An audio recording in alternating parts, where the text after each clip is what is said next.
Stranger Things 5 picks up in November 1987, a year and 8 months after the blasting of the lab and the fall of Vecna at the end of season 4.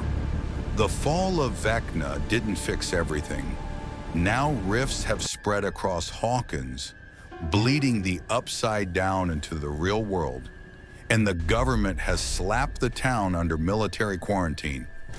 11 is back on the run. Max is still recovering from her near death, and the kids are older, scarred, but more determined than ever. Their mission is simple: find and kill Vecna before he reshapes reality. The opening trio of episodes feels less like a new season and more like a slow-motion cavalry charge toward the end. The Duffer Brothers spend a lot of time re-establishing character dynamics. The Byers-Wheeler home life, the Hawkins crew trying to act like normal teenagers while the world falls apart, and the Hawkins lab conspiracy still dangling in the background through Dr. Brenner's journals. There are long, deliberate conversations about guilt, fear, and whether the kids even deserve a happy future after everything they've done.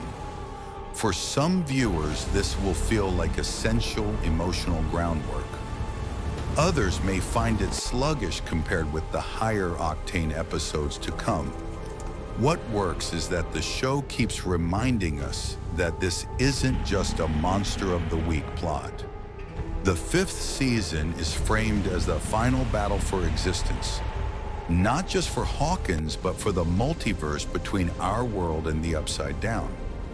The idea that the Upside Down is actually a wormhole bridge to a wider Dimension X gives the conflict a bigger, more cosmic scale, even if the explanations sometimes tip into heavy exposition. Vecna has always been the show's boldest villain, and Season 5 does not let him go quietly. The earlier teasers present him as someone who doesn't just want to invade. He wants to rewrite reality so that suffering itself becomes the foundation of the new world.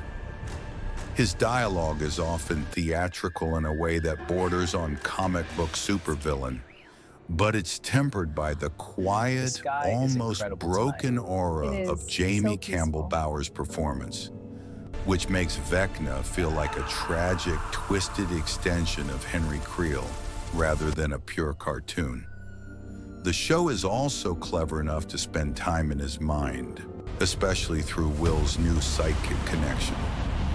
Instead of just lobbing fireballs and vines, Vecna is framed as a manipulator of fear and memory, using personal guilt and trauma as weapons as much as brute force. This gives the finale a more psychological edge, even when the plotting leans heavily on spectacle. Where the season sometimes stumbles is in how much it mythologizes him. The writers spend significant time explaining Vecna's origins, his powers, and his relationship to the Upside Down and Dimension X, which slows momentum in a couple of mid-season episodes. When the series leans into pure horror action, Hawkins under siege, the Upside Down creatures swarming the streets, the final battle under the Hawkins Gate, it's a lot more riveting than when characters are sitting around reading Brenner's notes for the 3rd time. Stranger Things has always been, at its core, a show about friendship, and Season 5 pushes that to the limit. The original core quartet, Mike, Lucas, Dustin, and Will, are now teenagers on the verge of adulthood, and the show really hammers home how their childhood innocence has been shattered. The insecurities about crushes and board games have given way to fears about identity, survival, and what happens when childhood is over. The ensemble performances are the strongest element of Season 5. Finn Wolfhard as Mike is still the emotional anchor, but Noah Schnapp finally gets the material he deserves. especially as Will's psychic bond with Vecna blurs the line between hero and weapon. Gaten Matarazzo's Dustin shines brightest in the nerd research and exposition scenes, where his mix of humor and heart keeps heavy monologues from feeling dry. Millie Bobby Brown's 11 carries the emotional weight of the entire season. After being scattered and hunted, she has to reconcile her past trauma, her sense of isolation, and the moral cost of her powers. The writers don't shy away from the idea that using her powers this aggressively can come at a terrible personal price. And Brown sells that inner conflict incredibly well. Meanwhile, Sadie Sink leans even more into Max's vulnerability and resilience, giving us one of the series' most emotionally raw arcs.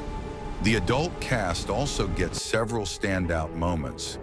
Winona Ryder's Joyce and David Harbour's Hopper are no longer the bumbling misfits they were in season 1. They're exhausted, hardened parents who know they're leading their kids into a war. Their scenes together, particularly in the smaller, quieter pockets of the season, feel earned and emotionally grounded. Even Matthew Modine's brief returns as Brenner add a layer of moral ambiguity, making the show's science experiment past feel more tragic than just retro cool. Visually, Stranger Things 5 is the most ambitious version of the show yet. The Duffers lean heavily into the format of a big theatrical movie, with longer set pieces, wider lenses, and more elaborate CGI for the upside-down creatures, rifts, and the final battle. The season's second volume especially turns Hawkins into a kind of post-apocalyptic stage, with vines creeping through school hallways, the town square in ruins, and the sky permanently tinted red. If you love the blend of 1980s nostalgia and horror surrealism, this season doubles down. However, the increased budget and scale don't always translate into tighter storytelling. Some viewers will find the action sequences overwhelming or even over-choreographed, with the camera constantly swirling between multiple battles, psychic visions, and time-sensitive deadlines. The show wants to be A-list blockbuster, but the structure still feels like long-form TV, which occasionally leads to pacing issues. Moments of quiet tension, like a single child alone in the dark or a small conversation in a bunker, hit harder than the crowded CGI-heavy chaos. The tone also walks a tricky line. Stranger Things has always balanced horror, humor, and heart, and season 5 leans hardest into the emotional and nostalgic side. There are callbacks to every season, from the Star Court Mall to the original basement hangout. And even the soundtrack pays heavy tribute to the synthwave and pop hits that defined the earlier seasons. For longtime fans, this feels like a love letter. For newer viewers, it can feel like the show is constantly looking backward instead of forward. Still, there are genuine attempts to grow the tone. The series doesn't hide the physical and psychological toll of fighting the upside down. Characters are visibly scarred, both mentally and, in some cases, physically. The final episodes are darker, more brutal, and less safe than the earlier seasons, even though the show ultimately pulls back from some of the harshest possible outcomes. The result is a mix of genuine emotional stakes and a cautious, fan-pleasing approach that doesn't fully commit to the darkest paths it suggests.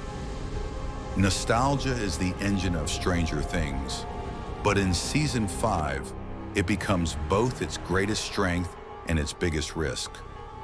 The season is stuffed with callbacks, revisiting old locations, recreating past horror beats, and letting characters reference their earlier adventures like a greatest hits montage. The Duffers clearly know that this is the last time we'll see these kids together, so they want to remind us of every key moment that brought them here. On one hand, this pays off emotionally.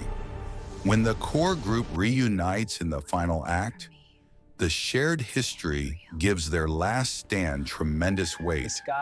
Their friendship feels earned, not just stated, because the show has spent years building those relationships.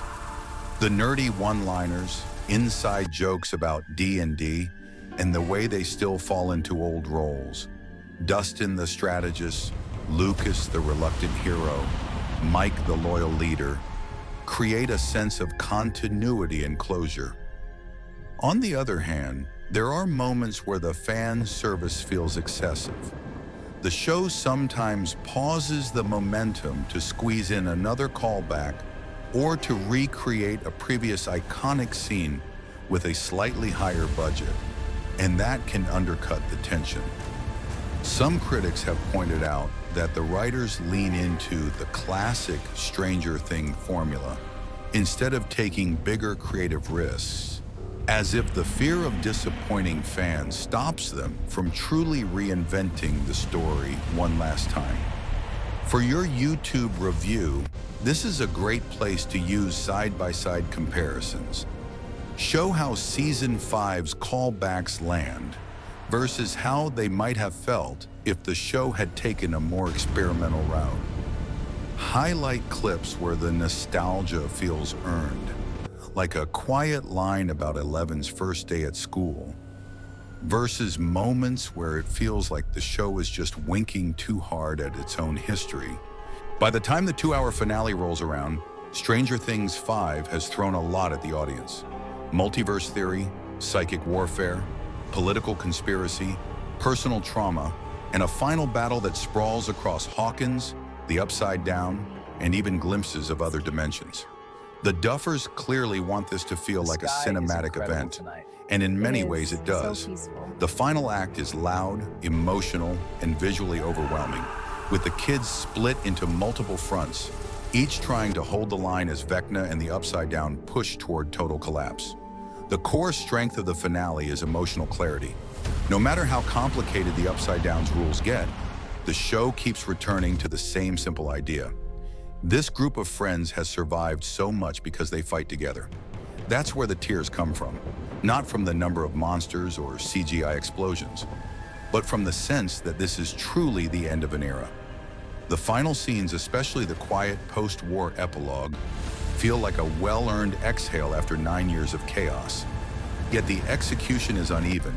Some plot points are over-explained, particularly the science behind the Upside Down and Vecna's origins, which can feel like a lecture that comes in the middle of a battle. A tighter edit might have trimmed some of the exposition in favor of more character-driven moments. There are also a few narrative choices that feel more sentimental than logical. Certain character beats that avoid the most devastating possibilities, likely because the show wants to leave fans with a bittersweet, hopeful tone instead of a truly ambiguous or tragic ending. Still, viewed as a farewell rather than a flawless masterpiece, the finale mostly succeeds. It honors the characters in the journey, gives almost every major figure a moment to shine, and closes the circle with a lot more heart than hypocrisy. It's messy, indulgent, and occasionally frustrating, but it's also the kind of ending that longtime fans of the series can walk away from feeling grateful rather than cheated. What do you want from me?